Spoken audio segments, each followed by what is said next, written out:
Subscribe करें हमारा YouTube channel और यदि सब्सक्राइब कर लिया है तो नए वीडियो के नोटिफिकेशन मोबाइल में प्राप्त करने के लिए बेल आइकन दबाएं।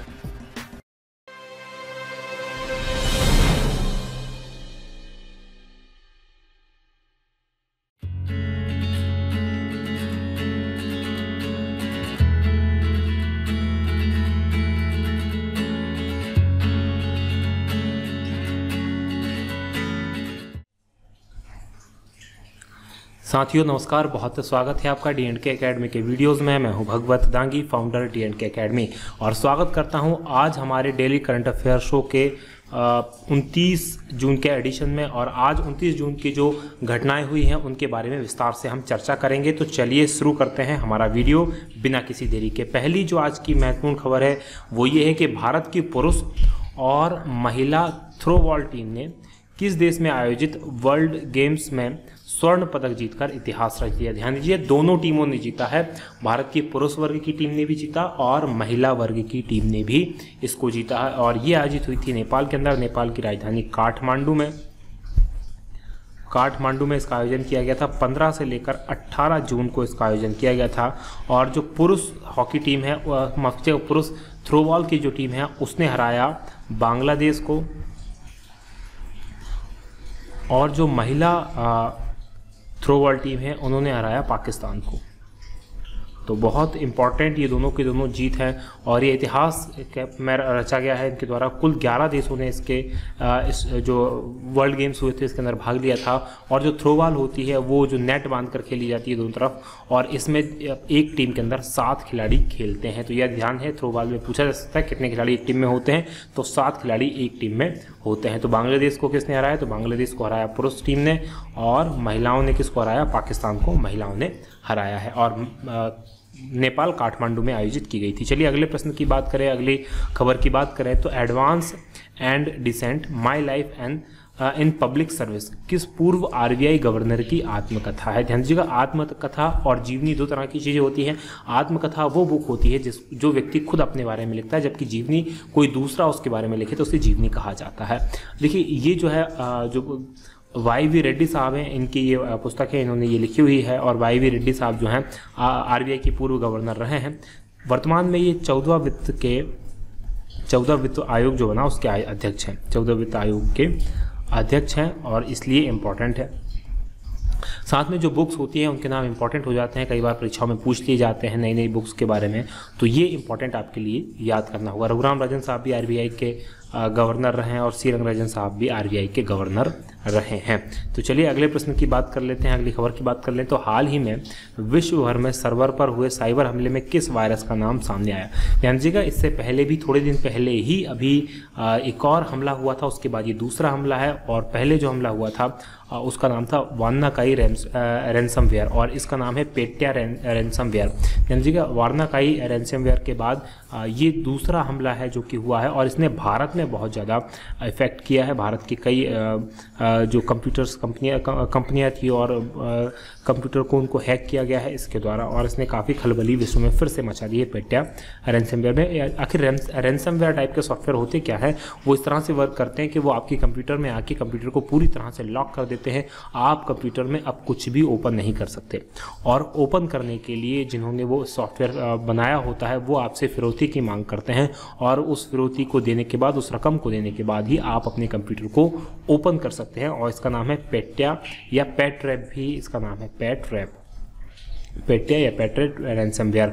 और लगभग $10,000 की इन्होंने 42 ट्रांजेक्शन से कमाई कर ली है इन साइबर हमलावरों ने। और इसके अलावा ये जो जिस फॉर्म में राशि लेते हैं वो बिटकॉइन में लेते हैं।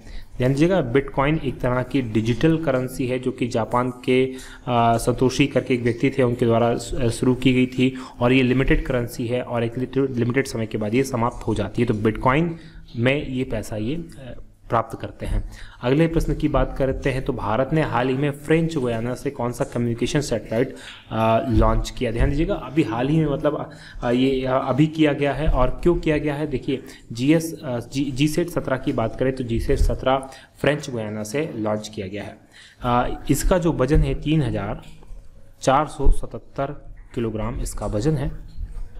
और फ्रेंच गुयाना की बात करें तो फ्रेंच गुयाना जो है दक्षिण अमेरिका में स्थित है। ध्यान दीजिएगा, ये फ्रांस का है लेकिन दक्षिण अमेरिका का एक द्वीप है।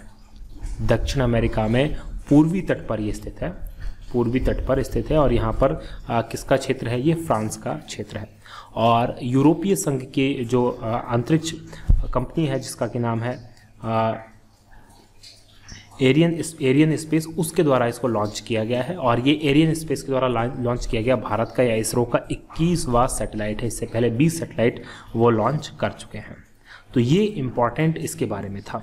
अब आप सोच रहे होंगे जब भारत ने अभी मार्क 3 GSLV मार्क 3 का परीक्षण किया तो उसके बाद भारत ने ये लॉन्च अपने यहाँ से क्यों नहीं किया, इसरो ने खुद के यहाँ से क्यों नहीं किया? तो जानती है GSLV मार्क 3 का भी परीक्षण किया गया है, इसको यूज़ नहीं किया गया है। ये भारी सैटेलाइट था जिसको कि अभी इस परीक्षण क्षेत्र में मार्क 3, इसलिए इसका यूज़ नहीं किया गया और इसका यूज़ किया गया। तो इम्पॉर्टेंट ये है। चलिए अगले प्रश्न की हम बात कर लेते हैं। किस भारतीय अमेरिकी को 28 जून 2017 को राष्ट्रपति डोनाल्ड ट्रंप प्रशासन के द्वारा पेरू में अमेरिका का राजदूत नियुक्त किया गया है? तो ध्यान दीजिएगा, ये इंपॉर्टेंट इसलिए कि वो व्यक्ति भारतीय अमेरिकन हैं, यानी कि इंडिया मूल के वो रहने वाले हैं। तो वो व्यक्ति हैं कृष्णा आर उर्स को पेरू के अंदर भारत का अमेरिकी राजदूत नियुक्त किया गया है। अगले प्रश्न की बात करें तो राष्ट्रीय वायुफार्मा मिशन भारत में नवाचार 3 I3 के नाम से, ध्यान दीजिएगा, नवाचार 3 यानी कि I3 के नाम से शुरू हो रहे कार्यक्रम में कितने करोड़ अमेरिकी डॉलर का निवेश किया जाएगा? चलिए देखते हैं। देखिए इसमें जो है 25 करोड़ का निवेश सरकार के द्वारा किया जाएगी। इस 25 करोड़ में से 12.5 करोड़ की जो राशि है वो वर्ल्ड बैंक के द्वारा लोन के रूप में दी गई है। वर्ल्ड बैंक से सहायता इसको मिली है। तो 12.5 करोड़ और 12.5 करोड़ जो है सरकार के द्वारा इसमें लगाए जा रहे हैं। अगले प्रश्न की बात करें, डॉक्टर बाबा साहब अम्बेडकर ओपन यूनिवर्सिटी के पूर्व कुलपति डॉक्टर मनोज सोनी ने केंद्रीय लोक सेवा आयोग यानी कि UPSC के सदस्य के रूप में पद और गोपनीयता की शपथ ली। उन्हें शपथ किसने दिलवाई? तो ध्यान दीजिएगा, उन्हें जो शपथ दिलवाई है प्रोफेसर डेविड R. सेल्हिम ने दिलवाई है। और जो ये हैं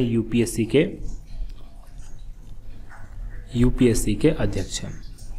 ये जो है UPSC के अध्यक्ष हैं डॉक्टर बाबा साहब अम्बेडकर ओपन यूनिवर्सिटी की बात करें तो ये अहमदाबाद में है। और इसके पूर्व कुलपति हैं डॉक्टर मनोज सोनी की, जो कि स्वतंत्र भारत के सबसे कम उम्र के कुलपति रहे हैं। सबसे कम उम्र के कुलपति ये रहे हैं और इनके द्वारा ये UPSC के सदस्य अभी वर्तमान में बनाए गए हैं। तो सांसद संतोष गौतम की बात करें तो ये जो है अलीगढ़ से सांसद हैं, अलीगढ़ उत्तर प्रदेश से सांसद है। राज्यपाल कल्याण सिंह की बात करें तो ये राजस्थान के राज्यपाल हैं। और उसके अलावा इनके पास हिमाचल का भी प्रभार अभी वर्तमान में है, यानी हिमाचल के भी प्रभारी राज्यपाल हैं। मुख्य न्यायाधीश की बात करें तो जस्टिस खेहर साहब जो हैं वो भारत के मुख्य न्यायाधीश हैं। तो ये अगले प्रश्न की बात करें, निम्नलिखित में से किस एयरलाइंस ने सरकार ने निवेश की घोषणा की? तो ध्यान दीजिएगा, सरकार उसी एयरलाइंस में निवेश की घोषणा करेगी जो कि सरकारी एयरलाइंस होगी। और जो सरकारी एयरलाइंस है वो है एयर इंडिया। एयर इंडिया बहुत बड़ी एयरलाइन है लेकिन मार्केट शेयर का मात्र 13% इसके पास है, यानी कि बहुत बड़े घाटे में चल रही है। लगभग 52,000 करोड़ रुपए के ये घाटे में चल रही है। जब मोदी सरकार शुरू में बनी थी उस समय भी 30,000 करोड़ की करीब इनकी सहायता दी गई थी और 52,000 करोड़ की फिर सहायता 52,000 करोड़ के घाटे में कंपनी चल रही है। 118 करीब इसके पास एयरक्राफ्ट वर्तमान में है और भारत से विदेशों में भी ये फ्लाइट इसकी जाती हैं।